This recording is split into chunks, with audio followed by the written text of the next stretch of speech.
ওই ভক্ত জনে কৃপা করা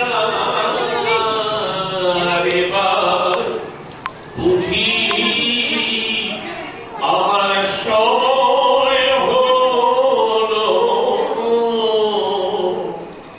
জামান ওই সকল ভক্ত যারা দিনের পর দিন আমার চরণ সেবার অধিকারের জন্য অপেক্ষা করছে, তাদেরকে আজই বুঝি কৃপা করার সুযোগ।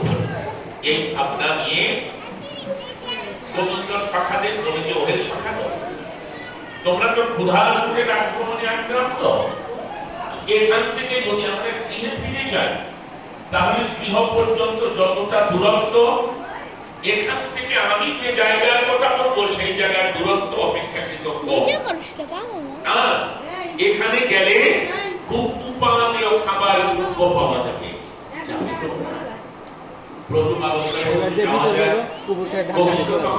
এখান থেকে সামান্য দূরে একটা ওই ব্রাহ্মণ পল্লীতে ব্রাহ্মণগণ স্বর্গ প্রাপ্তির বাসনায় আঙ্গিরস নামক যজ্ঞ করছে। ওখানে প্রচুর উপাদেয় খাদ্য দ্রব্য দেবতাদের উদ্দেশ্যে তারা যজ্ঞের অগ্নিতে আহুতি প্রদান করছে। সেখানে গিয়ে যদি আমার আর দাদা বলরামের নাম বলে তাদের কাছে কিছু অন্ন যাচনা করা হয়, তাহলে নিশ্চয়ই তারা তোদের বিমুখ করবে। এমনকি এমন অন্ন ব্যঞ্জন দিয়ে দিতে পারে যা পেয়ে আমাদের সকল